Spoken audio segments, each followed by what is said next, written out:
Et c'est reparti pour Smart Bourse, votre double dose quotidienne de marché en direct sur Bismart. Chaque jour à la mi-journée, 12h30, 13h. Et en fin d'après-midi, la grande édition pendant 1 heure à partir de 17h. Une tendance de marché qui résume à elle seule l'ambiance compliquée du moment sur les marchés globaux. C'est la tendance à la hausse du dollar. Alors qui n'est pas nouvelle, qui est imprimée, bien imprimée même déjà depuis plusieurs mois. Mais c'est une tendance haussière sur le dollar qui s'accélère encore de manière spectaculaire sur la seule séance du jour.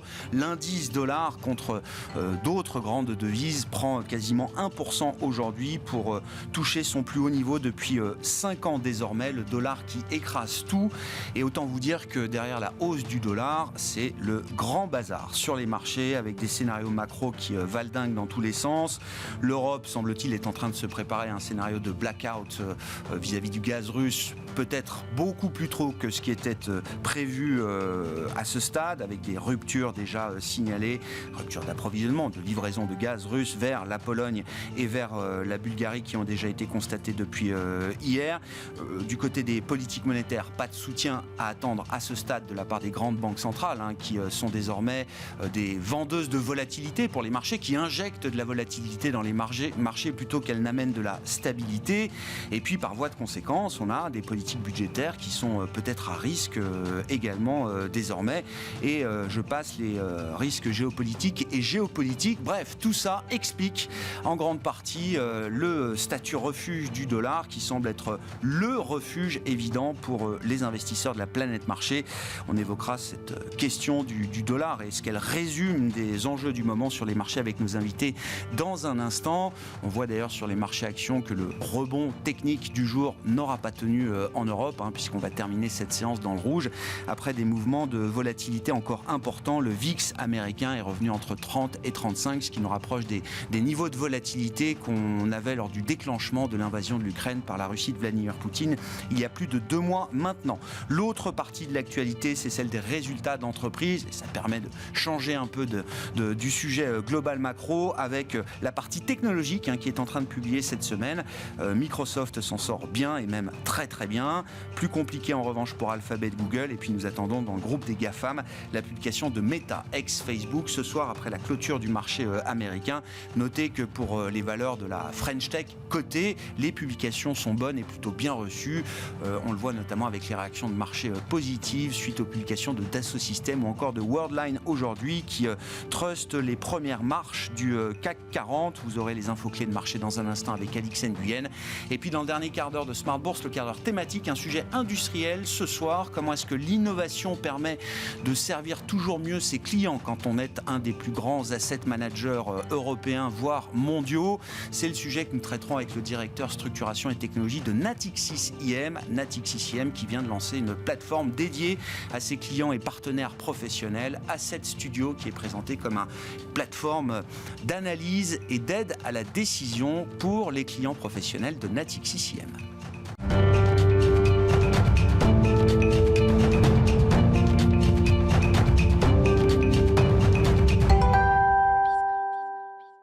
Une fébrilité grandissante et toujours beaucoup de stress dans les marchés globaux aujourd'hui. Les indices actions en Europe ont effacé leur rebond. Les infos clés du jour résumées par Alix Nguyen.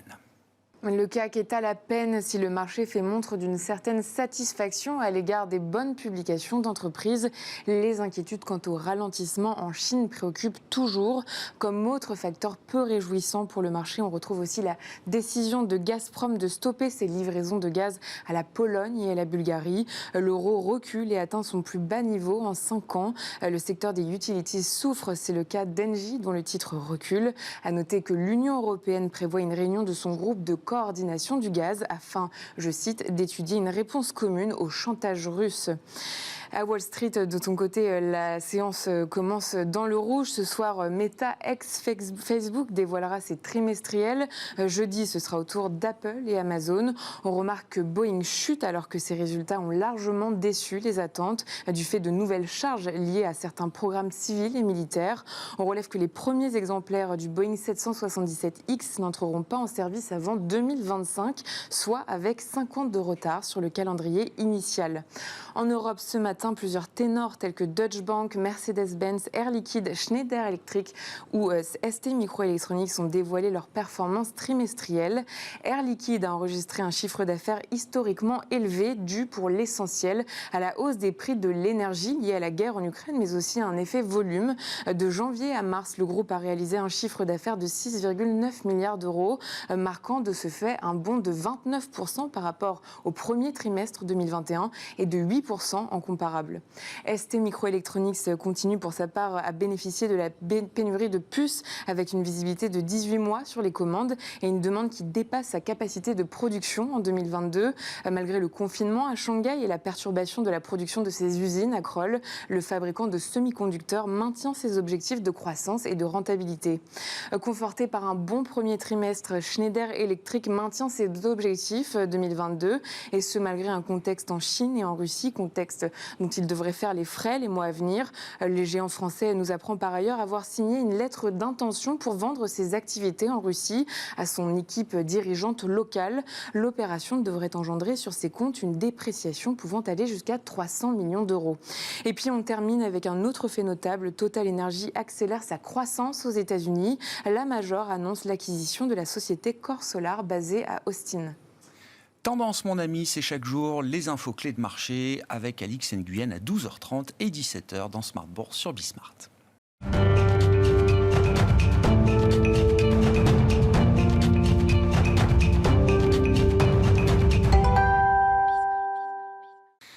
Décryptage des tendances et des mouvements de la planète marché chaque soir avec 3 invités en plateau. Frédéric Rosier est avec nous, co-responsable de la gestion de portefeuille chez Mirabeau. Bonsoir Frédéric. Bonsoir Grégoire. Merci d'être là. Merci à Sébastien Lalvé d'être avec nous également ce soir. Bonsoir Sébastien. Bonsoir. Directeur général de la financière Arbevel, et Étienne Gorgeon qui est avec nous et qui complète ce trio. Bonsoir Étienne. Bonsoir. Ravi de vous retrouver. Vous êtes responsable de l'activité obligataire de Sanso IS. Je le disais, beaucoup de choses se résument à travers l'accélération haussière du dollar qu'on constate sur la seule séance du jour, plus 1% pour l'indice dollar contre d'autres grandes devises, à commencer par l'euro. Sous le dollar, c'est pas la plage. Sous le dollar, c'est le grand bazar quand même. Et malgré la correction des prix assez généralisée sur l'ensemble des marchés globaux, je vois des investisseurs qui sont encore dans des logiques de refuge, de défense, voire de stress. Étienne.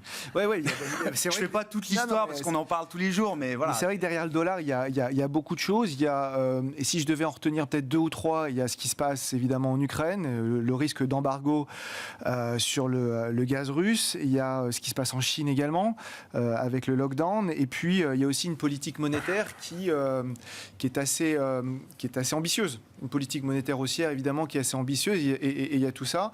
Et donc, il faut le voir en absolu et en relatif. C'est-à-dire que quand on regarde ce qu'il y a dans les prix au niveau des hausses de taux, c'est extrêmement ambitieux. C'est-à-dire que quand on additionne ce qu'il y a, les 250 points de base qui sont dans les prix, plus les 25 qui ont déjà eu lieu, plus les 50 qui sont l'équivalent du resserrement quantitatif, on atteint donc les 325 et c'est beaucoup. Ouais. C'est énormément. Et c'est énorme. Et donc, et ça, en relatif par rapport au renminbi et la Chine, qui est plutôt dans une phase compliquée, ça se compare défavorablement par rapport au yen.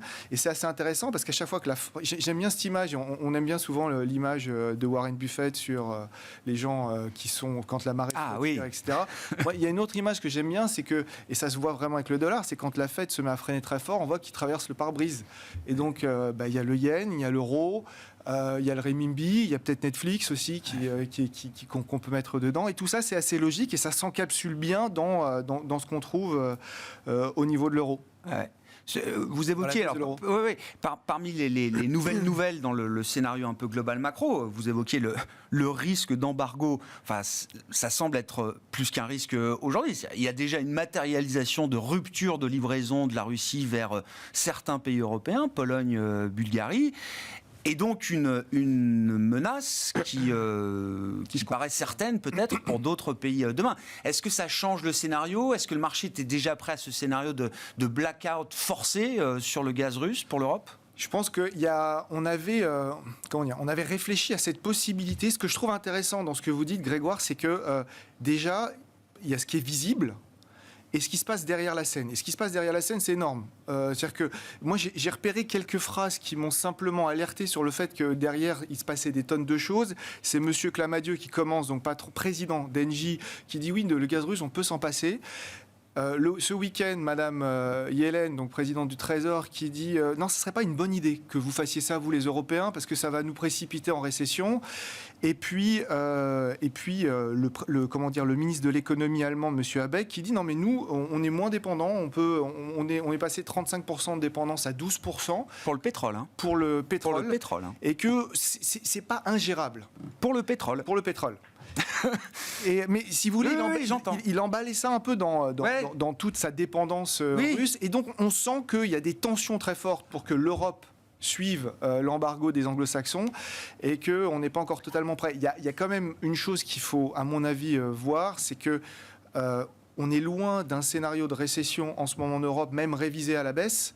Par contre, si le prix du gaz ou le prix du baril devait remonter à un niveau substantiellement élevé, donc, sur le baril, ou en tout cas au niveau qu'on avait pu voir février-mars, la probabilité de récession ça va être très dur d'éviter une récession. Donc une rupture rapide ou d'approvisionnement ou de livraison, ça dépend dans quel sens on se place.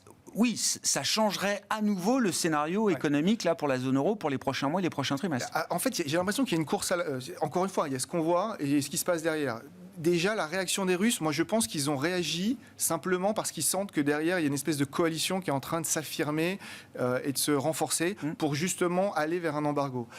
Encore une fois, quand la Commission européenne dit à la fin de cette année, on aura rempli nos citernes de gaz, enfin les réserves vont remonter à 90%, on sent qu'on prépare bien les choses quand même.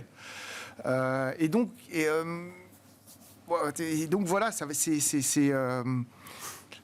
on essaye de gagner du temps pour éviter justement ce scénario le pire. Préparer le mieux possible. Et la bonne nouvelle, c'est qu'on est dans le printemps, il y a l'été qui se profile, il y aura moins de besoins. Et donc, cette course à la montre, elle marche. Puis on voit que tous nos ministres partent au Qatar. Enfin, ils sont tous partout là où il y a du gaz. Donc, ça travaille et ils vont peut-être y arriver. Et on va peut-être éviter, en tout cas, le scénario du pire si un embargo devait se profiler. Bon. Sur l'ambiance de marché, l'ambiance globale macro, qu'est-ce qui retient votre attention à ce stade, Frédéric ? Très, très, très volatile. Ouais. Très, très, très volatile. On a eu quand même une correction assez significative des marchés actions, notamment aux États-Unis. Le Nasdaq à moins 20 quand même. Hein. Je rappelle ce chiffre, 5 trillions de baisse de capitalisation sur le Nasdaq. C'est 2 fois le PIB français, si je ne dis pas de bêtises. Donc ça montre un peu l'ampleur de la correction. Et cette correction, en tout cas sur les belles valeurs, et on a vu aujourd'hui avec Microsoft, c'est pas fait sur des révisions massives de bénéfices. Hein. Au contraire, on est sur des résultats records sur bon nombre d'entreprises. Donc on voit bien l'influence qu'a la révision à la hausse des anticipations de remontée de taux aux États-Unis sur l'ensemble de la sphère croissance et avec ce qu'on appelle la compression des multiples. Donc là, effectivement, on se posait la question, est-ce que oui ou non, une valeur, une GAFA payant 30 fois, c'était cher. Maintenant, elles ne valent plus que entre 20 et 25 fois. Donc, ça devient hyper attractif, effectivement. On l'a vu avec la belle réaction de Microsoft, qui connaît une forte croissance, notamment dans le cloud. Donc, voilà, je pense que le marché a fait ce travail en bonne partie sur la croissance. On a gommé 2 ans de surperformance de la croissance en 3 mois. Hein, le gap a été comblé. On normalise un peu les valos.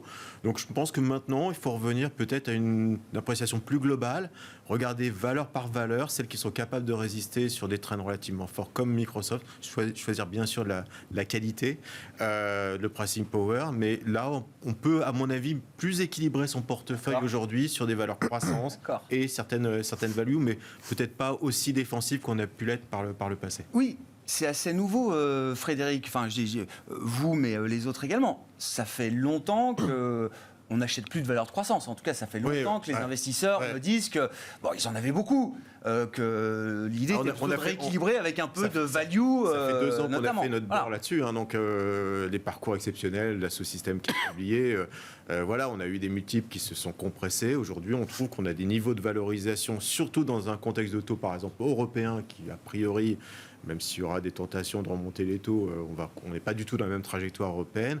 On retrouve des valorisations qui, pour nous, sont tout à fait acceptables sur ce genre de société, d'autant plus qu'on va rechercher la croissance aujourd'hui. On est dans un monde qui ralentit, on va vouloir aller chercher de la visibilité et de la croissance. Donc je pense qu'il faut regarder de nouveau de ce côté-là. Bon. sur l'ambiance de marché générale. On peut prendre des situations spécifiques, bien sûr, hein, c'est les publications de résultats, mais qu'est-ce qui retient votre attention, Sébastien, en ce moment ?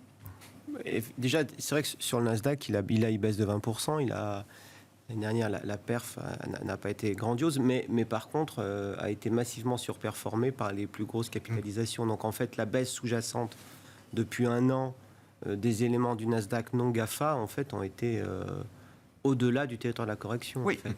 Oui. C'est-à-dire, il y a énormément de sociétés du Nasdaq qui ont baissé entre 50 et 70%. Ce qui n'est pas visible quand vous regardez l'indice de loin. Donc en fait, la correction, elle a vraiment lieu depuis un an, en réalité. C'est le premier point. C'est vrai qu'aujourd'hui, il y a deux éléments. Sur les valeurs de croissance, effectivement, dans un monde de stagflation ou pas, enfin un monde avec peu de croissance, les valeurs, à mon avis, ce qu'il faut, c'est du GARP. Donc la croissance à un prix raisonnable. Alors où est le raisonnable ? Ça se quantifie. Hein. Vous faites un rapport entre le PER et la croissance des BPA à 3 ans. Globalement, quand vous êtes aux alentours de 1, il ne faut vraiment pas réfléchir. Et si vous êtes à 4 ou 5 ou 6, il faut se poser un peu des questions. Ça dépend de la phase de croissance, de la phase de la société, évidemment.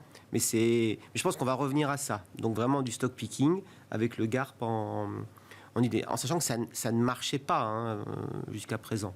Et comme le marché est excessivement momentum, et on en parlait un petit peu tout à l'heure, il faut bien comprendre que les acteurs de marché, c'est pas nous. Les acteurs de marché, c'est les algos, c'est eux qui font la tendance et qui accélèrent toutes les tendances beaucoup plus qu'avant. On disait qu'aujourd'hui, sur un autre segment qui est intéressant, qui est plus complexe, tout ce qui est cyclique. Alors, pourquoi j'ai des cycliques aujourd'hui alors que les matières premières, c'est compliqué, que la croissance, on a des soucis, visibilité, on n'en a pas. Les cycliques aujourd'hui, quand on exclut la tech, par rapport aux défensives, en PE relatif, elles sont au même niveau bas qu'en 2002 et en 2008. Mais à l'époque, les récessions étaient déjà actées. C'est-à-dire qu'aujourd'hui, on est dans une phase de marché où on a anticipé vraiment beaucoup de mauvaises nouvelles. C'est ça qui est assez étonnant, c'est que c'est allé beaucoup plus vite. Je pense qu'on a encore plus anticipé qu'avant. Alors, est-ce que les gens deviennent de plus en plus... je crois que le mood de marché était équivalent à 2008. Donc, on a une guerre. Je confirme que le pessimisme ne fait que grandir. Moi, je constate que les mauvaises nouvelles, quand bien même on en parle en amont et qu'on essaye de les anticiper, quand elles arrivent, ça crée encore quand même de la pression à la baisse. Alors, après, quand vous regardez les prix fondamentaux, là, vous dites... On a de quoi être un peu plus confortable, peut-être avec... Non, mais ça dépend des secteurs. La réalité, c'est que ça dépend des secteurs. Il y a eu des publications... qui était très bonne, dans les valeurs dont a parlé votre collègue juste avant, c'était très bon. Sur les valeurs cycliques, il y a du Manitou qui a publié, c'est pas cher, on savait que le momentum serait pas fou, par contre il y a un carnet de commande qui est énorme, il y a un besoin qui est important, et pourtant, il y a une mauvaise nouvelle parce qu'ils ne maintiennent pas les marges, parce que les effets matières premières, les effets approvisionnement font que, et pourtant ça rebaisse à nouveau. Donc effectivement, il y a cet élément-là. Et donc la valo ne te protège plus. Et ce qui en tant que stock picker est toujours un peu pénible. Mais par contre, il y a plein de pans de marché où on a plus de visibilité du fait de l'activité et on a des multiples qui sont très bas. Donc en réalité, il y a de quoi investir aujourd'hui. C'est intéressant l'exemple de Manitou. Alors, je n'ai pas regardé précisément la société. Enfin, je la connais. Il y a Olot aussi. Enfin, ces sociétés quand même très, très cycliques. OK. L'histoire des carnets de commandes. Est-ce qu'il n'y a pas un moment, avec des risques majeurs, avec une inflation qui reste quand même très élevée, est-ce que ces carnets de commandes, est-ce qu'il n'y a pas une partie de la demande qui va s'évaporer Tu as le sentiment qu'il y en a une partie qui est déjà intégré. Et il y a des résultats aujourd'hui, il y a des sociétés qui montent parce que c'est moins pire que prévu. Enfin, ça, c'est notre quotidien, évidemment. Mais sauf que là, on a le sentiment qu'il y a beaucoup de mauvaises nouvelles qui sont un peu intégrées. Après, au niveau général, au niveau macro, même au niveau géopolitique, le sentiment qu'on a aussi, c'est qu'il faut que ça aille vraiment très mal avant que ça s'améliore. Après, c'est de la com des uns et des autres. Il faut que les Européens fassent... on va y arriver tout seul, mais en priant pour pas que ça n'arrive pas. Mais que c'est une posture pour arriver à la négociation. Je suis optimiste. Donc la vision optimiste des choses, c'est de se dire c'est qu'il y a un grand plan derrière. Bon, s'il n'y en a pas du tout, plus pénible. Mais l'espoir n'est jamais une très bonne stratégie, mais bon, on ne boudra pas l'espoir qu'on peut avoir. Je crois que la plupart des acteurs sur les marchés... se raccroche souvent à À l'espoir. l'espoir. C'est pour ça qu'on vend Ouais. jamais ce qui marche pas. Hein. Oui, bah, Pas nous, mais en général, c'est un peu la raison. bah, si on prend le marché obligataire, Étienne, est-ce qu'il y a des sources d'espoir, justement? Alors, on a vu, mais c'était autour du 20 avril, je crois, quasiment 3% sur le 10 ans américain. Donc, c'est vrai que ce moment-là a marqué quand même beaucoup les esprits. Et puis, c'est vrai qu'on se retrouve à nouveau dans une phase assez risk-off. Donc, bon, l'obligataire, on a parlé du dollar, mais c'est vrai que l'obligataire américain joue là aussi son rôle de valeur refuge. Est-ce que c'est un peu plus que ça? Est-ce que déjà la correction, et vous citiez le budget de hausse anticipé de resserrement monétaire aux États-Unis, personne n'y croit pour dire les choses, en tout cas tel qu'il est affiché aujourd'hui. Et donc, est-ce que l'intérêt pour le marché obligataire va désormais un peu au-delà du simple refuge immédiat qu'on cherche dans les phases de stress de marché? Effectivement, il y a plusieurs choses. Première chose, comme vous l'avez dit, comme tu l'as dit Grégoire, si la Fed fait tout ce qu'il y a dans les prix, en tout cas, elle n'a pas réussi à le faire entre 2016 et 2019. Elle a réussi à faire que 225 points de base, là il y en a 325, enfin bon bref, ça ne marchera pas. On sait aussi que... elle n'a pas une marge de manœuvre elle est dans une situation ultra compliquée. Il faut tout réconcilier en fait. Je vais refaire un petit pas en arrière. Nous, notre scénario chez Sanso, c'est cette année 2022, c'était de la taux ondulée. Je ne sais pas si vous vous rappelez de ce taux ondulé, parce qu'il y a énormément de liquidités qui est visible. Hein, c'est la réserve de repo de la Fed. Ça, c'est du cash qui doit s'investir. C'est les réserves, les excès de réserve des banques, plus les buybacks, etc., etc. On est à 12% de PIB aux États-Unis, Ah oui, liquidité qui doit normalement s'investir sur les marchés. Ouais. Donc ça, c'est la raison d'une partie de la tôle. Le côté négatif, c'est évidemment toute normalisation monétaire dans un environnement où l'inflation remonte génère énormément d'incertitudes. Je vais rappeler, je vais donner 2-3 chiffres pour normer les choses avant de répondre à votre question. La première, c'est qu'on est dans le 14e cycle haussier de taux. On en a vu 13 depuis la Seconde Guerre mondiale. Sur les 13, il y en a 10 qui sont conduits par une récession. Maintenant, une fois que j'ai dit ça, c'est qu'une petite partie de l'équation, mais si on veut aller un peu plus loin, on va regarder les 8 sur les 10 où on est dans une configuration similaire, c'est-à-dire où l'inflation est en progression au-dessus de 5 et l'emploi en dessous de 4. Bon, c'était des récessions à chaque fois. Après, les sources d'espoir, c'est que quand on regarde ce que fait la Fed dans sa communication, n'a parlé que les 3 fois où elle a évité la récession. Oui, le soft landing. 65, voilà. 84, 94. C'est intéressant parce que si elle en parle, c'est ce qu'elle vise. Alors, elle vise l'excellence, mais c'est ce qu'elle vise. La deuxième chose, ce qui est un peu particulier dans ce qu'elle fait par rapport à ce qu'elle faisait avant, c'est que normalement, vous regardez la Banque d'Angleterre, elle dit j'augmente les taux, elle augmente les taux. La Fed, elle parle d'augmenter les taux, c'était je ne sais pas si vous vous rappelez, Doberman par rapport au caniche, elle a parlé très très fort et le marché a frontonné. Mais si vous voulez, on est toujours dans un environnement où la communication des membres de la Fed, c'est parfois la course à l'échalote. Pour l'instant, ils ont augmenté les taux que de 25 BP. Ça fait quand même, depuis le mois d'octobre, qu'on est autour de 2 en moyenne sur le 10 ans américain. Donc, elle a frontonné, elle a laissé le marché frontonner pour que le marché fasse une partie du travail à sa place. Et je pense que c'est parce qu'elle est très intelligente. Ça, c'est volontaire. Tout ce que vous décrivez là, c'est volontaire. Je pense que c'est de l'art. À ce niveau-là, c'est de l'art. C'est de l'art. Si ça marche, on est dans l'artistique et de très haut niveau, parce que ça veut dire qu'elle joue quelque part un peu la montre, donc elle laisse le marché faire, elle va y arriver, elle est obligée de dire qu'elle doit rattraper les choses, parce que déjà qu'elle est tellement en retard, donc elle est obligée de faire ce qu'elle est en train de faire, mais pour l'instant le marché fait le job.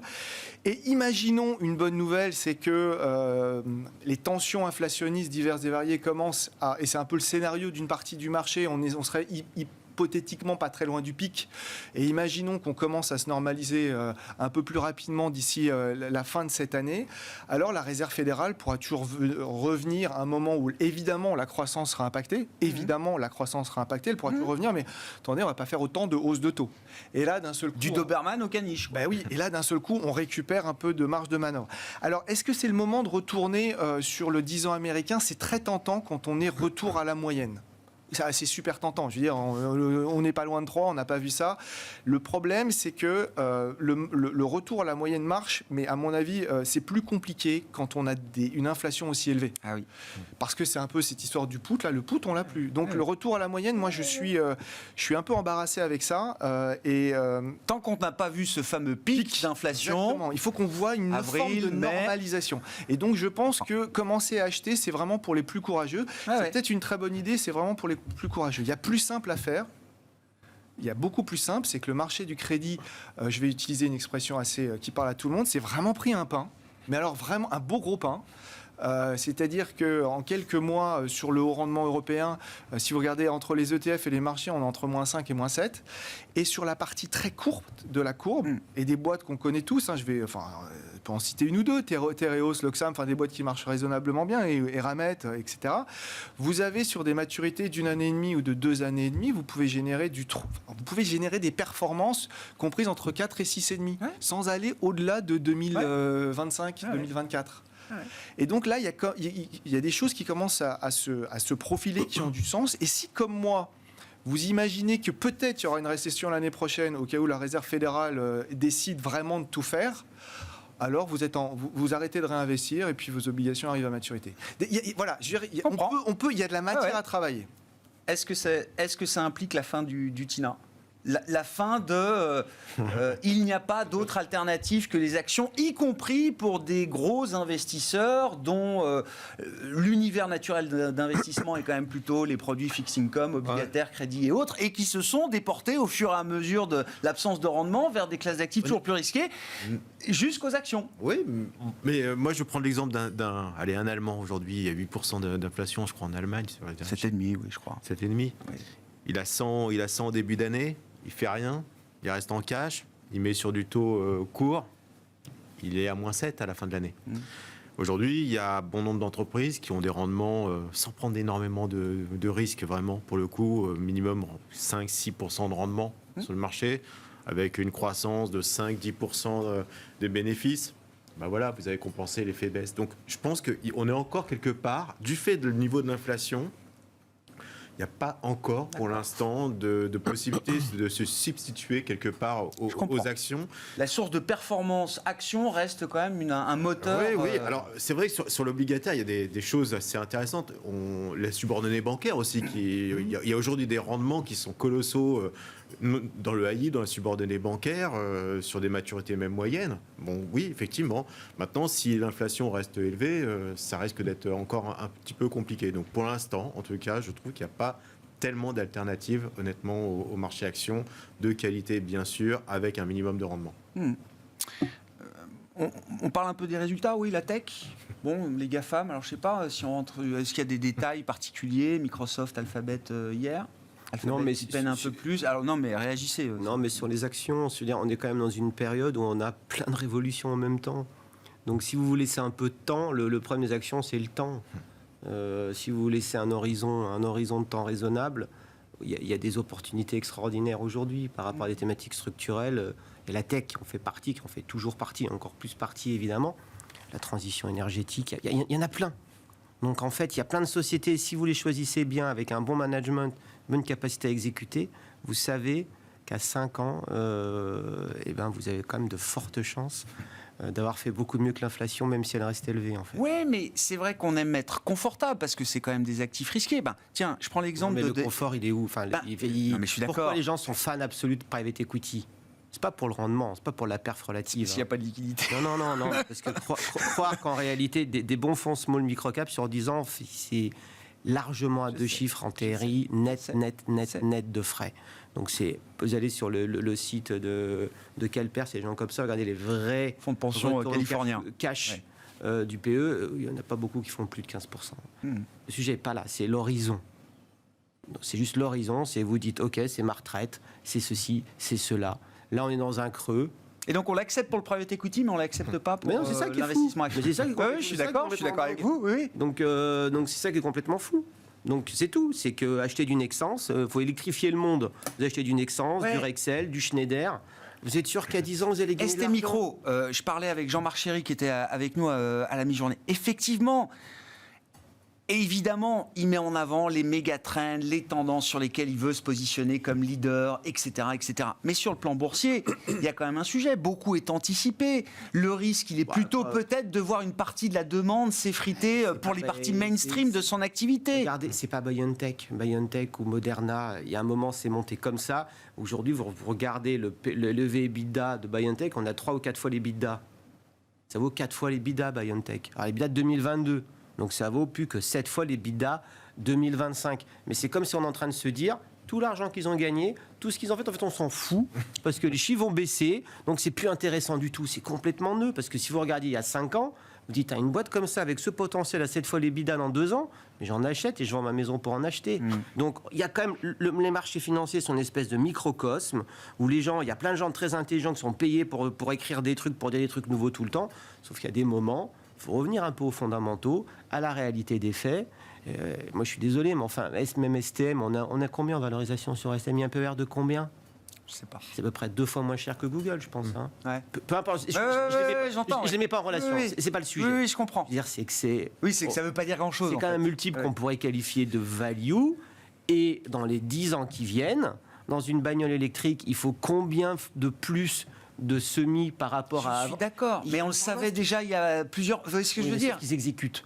Ah ça oui. Et il y a 5 ans, STM, c'était considéré comme une boîte française. Tout le monde disait c'est une boîte française. Alors pire encore, italienne. Franco-italienne. Il y avait le meilleur Pire que tout. Il y avait le meilleur des deux mondes. Et les analystes, ils vous disaient toujours, ouais, les Smiths, c'est super. Il faut en acheter pendant 3 mois et Sharp pendant 2 ans et demi, parce que c'est des cycles de 3 ans. Ah, ils ont tous dit des conneries il y a 2 ans quand ils ont dit que le cycle était fini. Voilà, il y a des nouveaux paradigmes tout le temps. Donc ouais, je ne sais pas s'il y a Tina, mais en tout cas, pour le vrai horizon. Hein, et c'est moi pour ça que je suis pas content après la gestion passive et les trackers, où chacun pense qu'il faut changer de panier à peu près tous les jours. De panier de style. Ah quand non, vous êtes investisseur à long terme, c'est un autre métier. Mais il y a des investissements indiciels, thématiques, qui sont de plus en plus utilisés. En tout cas, c'est le discours que je reçois ici, qui sont de plus en plus utilisés pour être des cœurs de portefeuille, pour être des investissements stratégiques également. Beaucoup. Parce que ce que je veux dire par là, c'est qu'il y a des paniers, c'est les tendances. Ça dure combien de temps? Les tendances dans la même semaine, vous avez les 4 saisons. Avec les marchés peuvent être fondamentalement différents le lundi, le mercredi et le vendredi. C'est ça que je veux dire. Donc il n'y a pas. C'est ça le truc. Après, sur votre question. Oui, je voulais qu'on parle un peu des résultats de la big tech américaine, mais bon. La big tech américaine, on l'a dit, quand vous avez Alphabet à 20 ou 22 fois les résultats, l'avantage de ces gens-là, c'est qu'ils ont souvent préparé l'étape d'après. Donc ça va continuer. Et ce qui fait la valorisation de ces sociétés, c'est leur capacité à être dans l'étape d'après. C'est pour ça que Netflix s'est fait massacrer à juste titre. Parce qu'ils ne sont pas dans l'étape d'après? Parce que on ne voit pas le coup d'après. On la voit moins.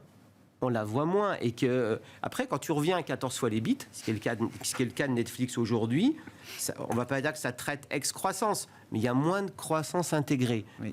Quand une boîte traite à 50 fois les bits, je comprends. Tu te dis... Peut-être qu'il y a des changements de statut quand même aussi en sens inverse. Mais exactement. Ouais. Pour moi, le changement de statut sur Microsoft ou sur Alphabet, il n'est pas clair. Donc il n'y a pas de changement de statut pour l'instant. Ah oui, d'accord, c'est ça. Oui. Sur Meta, la question se pose. Sur Netflix, ça y est, on y a répondu.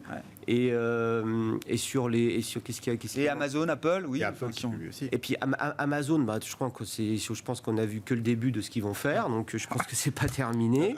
Et puis sur Apple, c'est un autre sujet. C'est la rente mondiale et c'est la rente iPhone. Après, puis il y a Tesla et notre ami Elon. Oui, on va dire un petit mot d'Elon Musk. Vous inquiétez pas. Non, mais alors Microsoft. La dernière fois, on peut parler aussi de la French Tech. Je mets en avant Dassault Systèmes, Worldline. On a parlé de STM. Non, mais Microsoft, la dernière fois, j'avais utilisé le terme utilities informatiques. Oui, c'est vrai. Parce que c'est vrai que c'est une société aujourd'hui, et Dassault Systèmes, on est aussi la preuve. Et c'est d'ailleurs un des plus gros verseurs de dividendes au monde. Et voilà, et vous avez pas parlé aussi du share buyback de Google, 70 milliards de plus, donc c'est un soutien incroyable. Mais Microsoft, le modèle est en train de changer grâce au cloud aussi. C'est-à-dire qu'aujourd'hui, le gros moteur de en gros, les activités traditionnelles Microsoft, c'est pas à 0+, mais c'est pas très loin.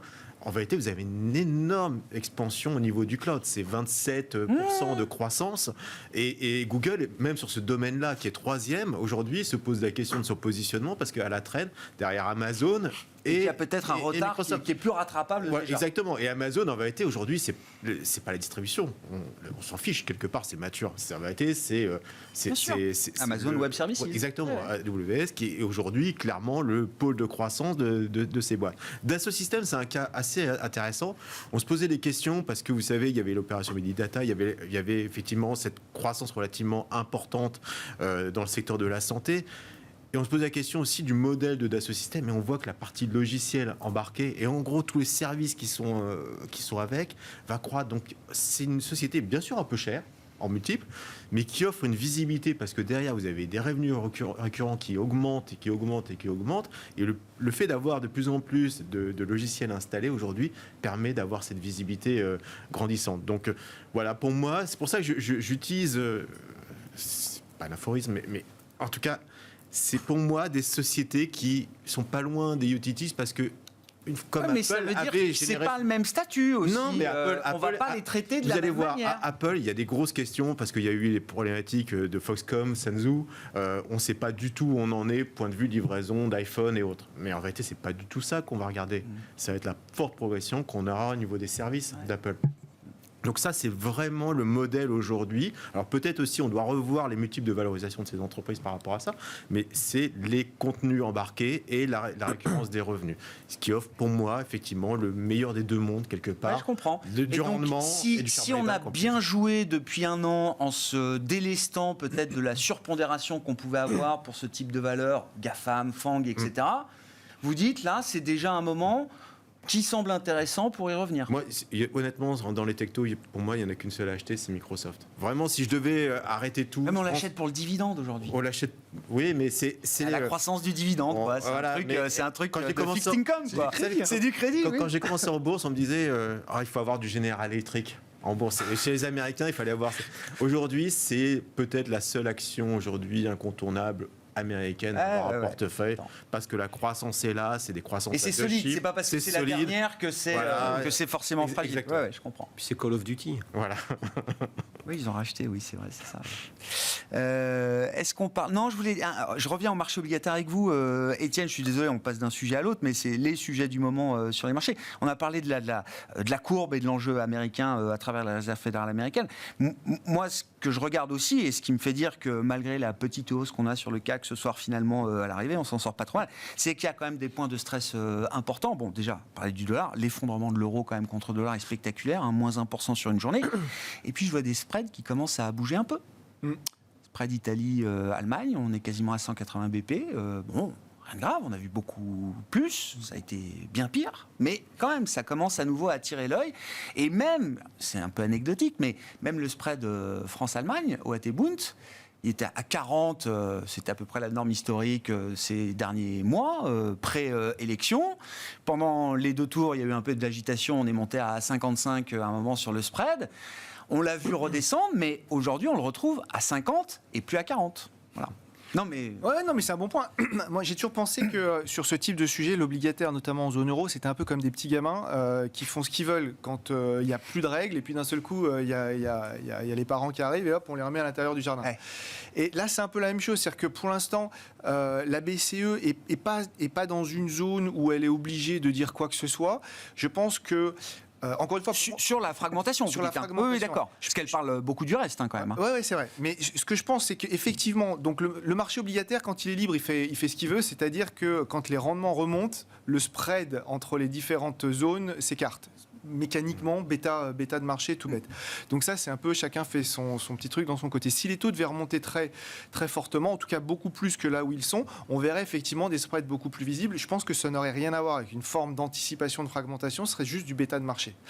Ce que je pense également, c'est que... Et donc, c'est pas un sujet pour la BCE Alors, c'est pas un sujet, sauf si, parce qu'on arrive à un certain niveau de rendement, je pense au spread sur l'Italie ou enfin même la France, l'Espagne, etc., où on voit que notre charge de la dette, il ne faudrait pas qu'elle aille à un certain niveau. Je pense que la plus grande banque, pour moi, qui donne la banque la plus smart, c'est la Banque d'Angleterre. Elle explique. Enfin, je trouve que ils ont un historique. Oui, ils ont quand même un historique de promesses non délivrées qui est assez. Non, mais surtout, ils réfléchissent quand même à pas mal de choses. Eux, ce qu'ils disent, c'est qu'on a tellement d'enjeux, transition énergétique, armement, etc. Oui, l'inflation est là, donc on tape, on augmente les taux. Par contre, on a toujours un bilan. Et ce bilan, on peut l'utiliser pour favoriser le budget. Sauf que nous, on a décidé d'arrêter les achats. Ouais, alors on a décidé d'arrêter pour l'instant parce qu'encore une fois, il n'y a pas de stress. Si demain, il devait y avoir un stress, c'est tellement coûteux d'imaginer qu'il pourrait y avoir une fragmentation. Mais même, ils ont compris un truc quand même depuis 2011. C'est que même l'idée de laisser le marché imaginer qu'il pourrait y en avoir, je pense que là-dessus, J'avais fait une étude qui mesurait le niveau d'intégration des pays les uns avec les autres. En fait, c'est simple. Si vous reprenez le cas de la France ou de l'Allemagne, on a tout notre PIB qui est à l'intérieur de la zone euro, mais à l'extérieur de chez nous, et vice-versa. C'est-à-dire que le coup d'imaginer qu'il faudrait détricoter le truc, ça serait... Et donc, je pense qu'ils tenteront pas. Ils prendront le bilan, et s'il devait y avoir qu'une seule justification, c'est que on calme les marchés là-dessus. Ouais. Bon. Il faudra surpasser des contraintes politiques, voire juridiques, comme à chaque fois. Et regardez, il y a plein de...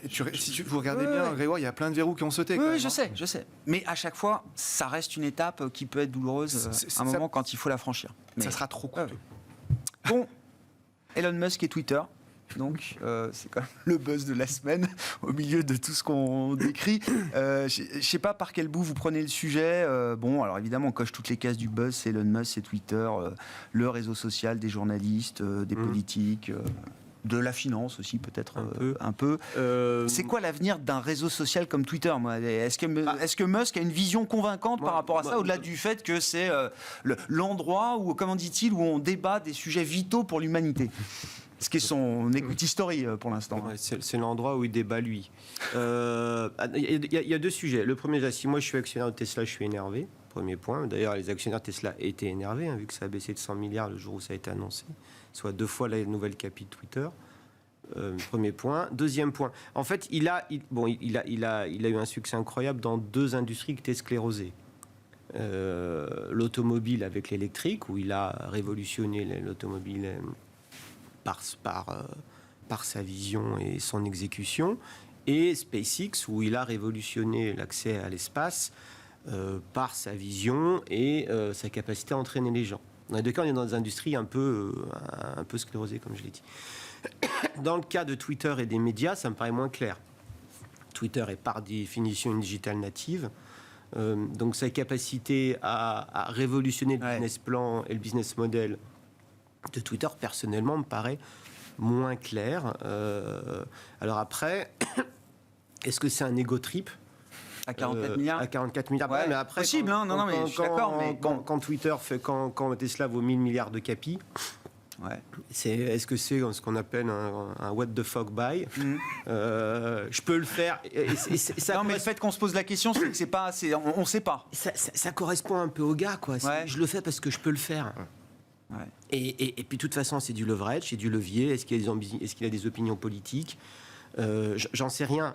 Donc ça nous dit rien sur ce que serait un modèle économique, parce que Twitter n'a pas de modèle économique d'une certaine manière, quand d'autres et des réseaux beaucoup plus récents semblent avoir en trouvé, TikTok notamment. Après, c'est un businessman aussi, c'est-à-dire qu'il a été trouvé des modèles économiques dans la voiture électrique et dans l'espace, alors qu'il n'y en avait pas tellement. Enfin, en tout cas, il en a réinventé un. Moi, ce que je sais, c'est que dans les stars des GAFA qui ont fait des médias, Jeff Bezos a repris Washington Post, il en a fait un truc rentable. Donc, c'est quand même des gens qui ont cette capacité à aller derrière. Oui. Et est-ce que Twitter était la boîte la mieux gérée ? J'en sais rien. En tout cas, le propre fondateur disait qu'il avait un board qui était inefficient et pas bon. Donc, il y est allé. En plus, il a un crédit dingue, ce gars-là. Donc, il suffit qu'il y aille et les gens le suivent. Donc, est-ce qu'il y a un plan B, un plan C ? J'en sais rien. Mais en tout cas, moi, ce que je sais, c'est qu'actionnaire de Tesla, ça m'énerve. Et deuxième plan, et c'est ce qu'a dit Jeff Bezos dans un tweet un peu sympathique, où il a dit mon gars, attention au conflit d'intérêts. Oui, parce que la Chine, c'est important pour Tesla, et donc il a peur que Twitter devienne un point de pression de la Chine sur Elon Musk. Manifestement, ils se détestent, donc c'était un bon moment de faire un petit... Parce que j'ai cru comprendre que dans la partie du Washington Post, il y a une page partenaire avec le China Daily, par exemple. Sûr, voilà, la mauvaise foi est transatlantique. Donc on verra, en fait, on ne sait pas. Non, il se passe des trucs juste parce que le gars a envie de le faire. C'est les marchés surintellectualisent tout. Des fois, c'est assez intuitif tout ça. C'est animal. Il fait ce qu'il veut, de toute façon. C'est ce fil d'actualité où il discute avec un gars sur Twitter en disant j'aime bien Twitter. Et le gars lui dit t'as qu'à l'acheter. Il dit ah ouais, ça vaut combien ? Après, ça serait parti de genre de discussion. Mais sans l'acheter, il pouvait déjà raconter ce qu'il voulait et parfois même sans doute en dehors des limites acceptables de la loi boursière, par exemple, ou autre. Vous savez ce qui aujourd'hui agite un peu le milieu financier, c'est les crypto-monnaies, le Dogecoin et la question, on parlait de monétisation.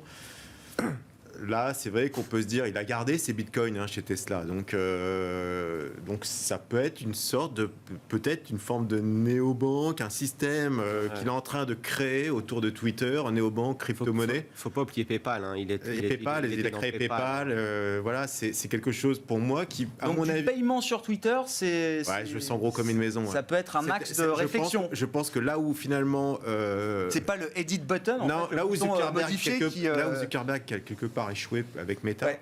Je pense que lui est capable de le faire et donc on pourrait avoir une sorte de néobanque crypto-monnaie sur Twitter. C'est comme ça que vous allez monétiser l'affaire. Déjà, pour empêcher les robots sur Twitter, ce que tu t'exiges à des utilisateurs, tu as un wallet et tu payes 0,0000 Dogecoin ou je sais pas quoi par tweet.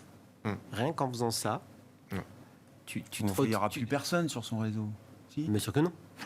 Bien sûr que non. Ah bon Tu refais revenir les millennials et les machins, les trucs. Ah ouais. Ah non, tu le rends hyper hype. Il peut tout rendre hype, ce gars-là.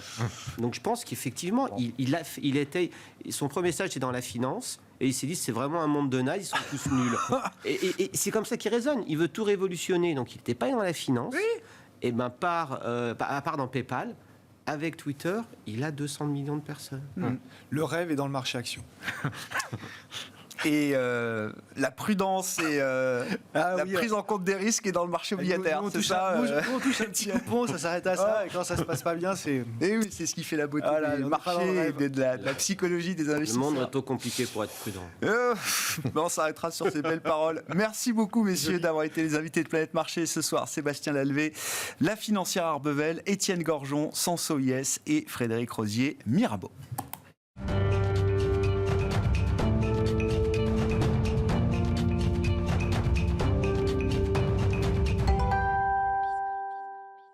Le dernier quart d'heure de Smart Bourse. Chaque soir, c'est le quart d'heure thématique. Et le thème ce soir, c'est un thème industriel dans l'univers de la gestion d'actifs. Comment le digital, le numérique, si on veut le dire en français, peut-il permettre de servir toujours mieux ses clients quand on est un des plus gros asset managers européens et mondiaux, en l'occurrence Natixis IM, puisqu'on va parler d'un projet qui vient de voir le jour chez Natixis IM. Et c'est Oumar Diawara, le directeur structuration et technologie de Natixis IM, qui est à mes côtés en plateau pour parler d'Asset Studio. Bonsoir Oumar. Bonsoir. Merci beaucoup d'être là. Donc vous avez mené avec, j'imagine, des équipes importantes ce projet de quelques années qui aboutit au lancement de cette plateforme baptisée Asset Studio. Alors que je décris avec mes mots, mais vous allez nous expliquer de quoi il s'agit précisément. Déjà, qui s'adresse à vos clients professionnels, partenaires, CGP, banquiers privés, etc. Et qui est présenté comme un outil d'analyse et d'aide à la décision. Alors, j'allais dire comme il en existe déjà dans le monde financier, mais j'imagine que vous voulez apporter des fonctionnalités et des outils supplémentaires à vos partenaires. De quoi s'agit-il justement? Et quels sont, dans le projet que vous avez mené, quels sont les besoins non satisfaits chez vos clients que vous cherchez justement à satisfaire avec ce nouvel outil? Alors, effectivement, c'est une plateforme de suivi des classes d'actifs, que ce soit vanille ou complexe, qui vise à donner un accès direct à des fonctionnalités innovantes de suivi, d'analyse et de restitution de portefeuille pour nos clients. Donc, comme vous l'avez dit, on suit, on vise toute typologie de clients, des clients professionnels évidemment, mais l'un des points différenciants déjà, c'est qu'on est sur une classe des typologies de clients qui sont très différentes, de l'institutionnel au grand public via les CGP et les banquiers privés. Et chacun va trouver son intérêt sur les différentes fonctionnalités qu'on va mettre à disposition. Vous rassemblez une communauté hétérogène d'une certaine manière. Très hétérogène, et avec le constat initial qui est de dire nous, on a un savoir-faire et un accès à une information, à une expertise qu'on va partager complètement avec nos clients, qu'ils soient professionnels ou B2B en vente à des clients retail. Et on va avoir le même niveau d'information qu'eux. Mais on va les accompagner dans ce cadre-là sur différents types de fonctionnalités. Donc le digital reporting, des scoring ESG qu'on va accompagner avec soit notre propre méthodologie, soit intégrer la méthodologie du client pour avoir l'outil le plus agnostique possible et le plus adapté à son besoin. Donc c'est vraiment toujours se recentrer sur le besoin du client pour délivrer une plateforme qui est dynamique et adaptée à son besoin. Ouais. Et je comprends que la transparence, c'est encore un effort nécessaire. On parle d'une industrie quand même qui est sans doute parmi les industries les plus régulées, où l'effort de transparence demandé est déjà très très important. Mais vous le dites entre les lignes, Oumar. Il faut que les clients soient tous au même niveau d'information. Exactement. Et ça n'est pas totalement le cas encore aujourd'hui. Je vais même le dire de manière très explicite et avec une petite anecdote. Moi, historiquement, je fais de la structuration. Donc, produits structurés. Produits structurés, les formules et les notes structurées. Et comme vous le savez, l'image qu'on peut avoir quand on n'est pas connaisseur de ce type de produit, c'est que c'est un peu des boîtes noires, qu'on ne sait pas ce qu'il y a dedans. Et en fait, dans la continuité de différents travaux qu'on mène, nous, on avait déjà mis en place une plateforme digitale pour les produits structurés où on arrivait à en donner toute l'information au client. Sans dire, on vous donne des informations que vous ne savez pas utiliser tout seul, évidemment, ça n'a pas vraiment d'intérêt, mais c'est de dire, on vous donne le niveau d'information le même que le nôtre, et on va vous accompagner sur tous les steps pour vous montrer que l'offre qu'on vous offre est optimale, et que sinon, si vous devez faire sans nous, vous avez la même capacité que nous, mais vous êtes accompagné. Donc on avait fait ça en 2015-2016, au moment de la mise en place de Solvency 2 pour les assureurs, et à cette studio, c'est la même philosophie qu'on a appliquée à toutes les classes d'actifs, avec toute cette approche aussi très transparente et en marque blanche. Car clairement, on ne va pas seulement s'occuper des fonds de Nîmes, mais on va attaquer toute base de clientèle. Architecture ouverte, comme on dit. Voilà, c'est obligatoire. Et donc, comme on l'a dit précédemment, la transparence est clé, c'est le point de départ de la relation client, de mon point de vue.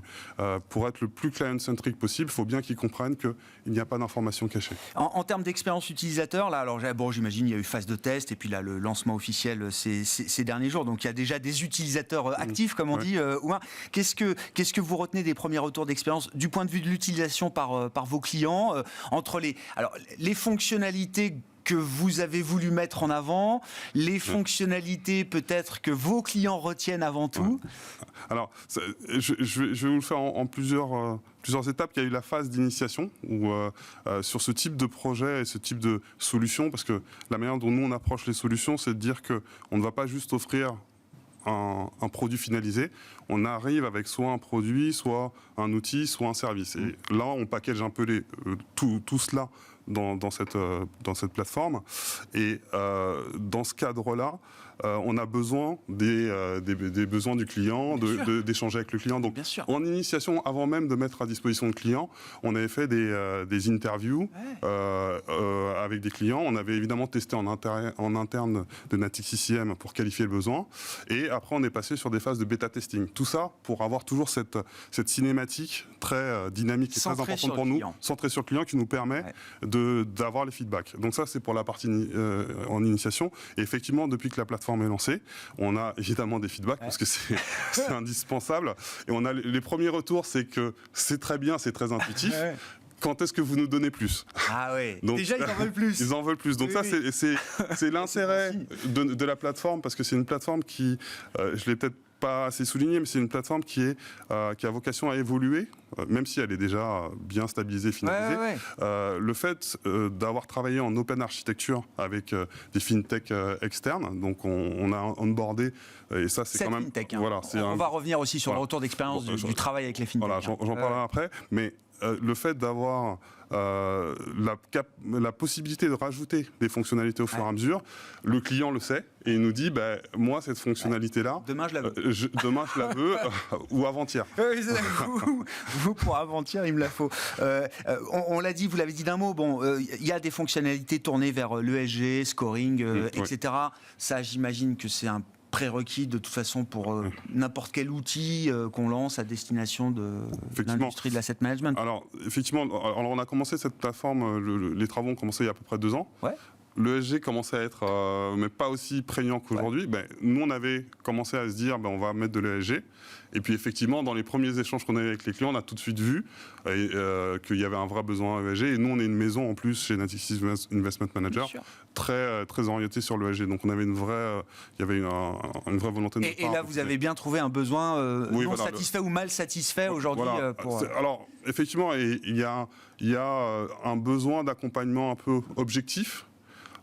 Parce qu'ils vont avoir plusieurs propositions de services. Nous, là où il y a un intérêt pour eux, c'est qu'à la fois on est des spécialistes de l'investissement, donc on a des spécialistes de l'ESG chez nous, mais on a aussi toute cette architecture qui nous permet de scorer, d'identifier, de faire des calculs de trajectoire carbone pour voir l'impact climat. Tous ces éléments qui vont être super prépondérants pour des assureurs, des corpos ou d'autres types de clients. Et puis bien sûr, donc pour lancer un outil, même quand on est Natixis, même quand on a la force de frappe d'un des plus gros asset managers européens et mondiaux, on a besoin de quelques fintechs. 7 en l'occurrence, que vous avez onboardé, comme vous dites, Oumar. Alors, déjà, qu'est-ce que vous êtes allé chercher comme compétences à travers ces 7 fintechs, et quel retour d'expérience vous faites du travail, du coworking qui a dû se mettre en place entre une structure comme celle de Natixis et 7 petites structures comme celle des fintechs avec lesquelles vous avez travaillé? Alors, moi, j'aime bien jouer sur les mots. On n'avait pas forcément besoin des fintechs. C'est là où on est très innovant et où cette offre-là est, de notre point de vue, très différenciante. C'est que, n'étant pas des spécialistes purs de la technologie, on a, un peu comme on le fait sur d'autres expertises. Moi, je suis gérant sur la partie multi-asset. Je vais aller voir le meilleur gérant ESG chez moi pour faire de l'ESG. Là, c'est la même chose. On a sourcé les meilleures fintechs pour chaque fonctionnalité. On en avait déjà certaines avec lesquelles on travaillait depuis un certain nombre d'années, type Lexifi. Et on a identifié d'autres fintechs au fur et à mesure sur les fonctionnalités qu'on a onboardées au fur et à mesure. Donc, Alpima sur la construction de portefeuilles, Evenize Investment pour les portefeuilles. Voilà, je comprends. On ne pourra pas tous les citer, effectivement. Non, mais ça veut dire que vous êtes allé sourcer les meilleurs pour voir ce qu'elles pouvaient vous apporter. Et on va être transparent, les meilleurs au meilleur prix. Pour le client, parce que moi, au final, je suis là pour créer de la valeur pour mon client, donc je peux prendre le plus cher, ça sera peut-être pas la meilleure valeur pour mon client. Donc l'idée, justement, c'est d'identifier ces fonctionnalités-là, donc chacun a sa spécialité, et de créer en open innovation une plateforme dans l'environnement Natixis. Et ce qui est clé aussi, il faut vraiment que je le précise, c'est on a eu une approche security by design, donc on a mis le risque au cœur de la construction, donc tout est mis dans notre cloud propriétaire Natixis, et les fintech qu'on onboard doivent rentrer dans les fourches codines de Natixis. Donc ce qui est intéressant pour répondre à votre question, nous évidemment on n'est pas une fintech, donc travailler avec des fintech nous a permis d'infuser leur méthode de travail, familiariser avec leur façon de faire, et pour eux aussi il y a eu ce retour d'expérience qu'ils nous font, qui est que ils découvrent à un point très pointilleux, très poussé, la grande entreprise, un gros projet industriel de ce type-là.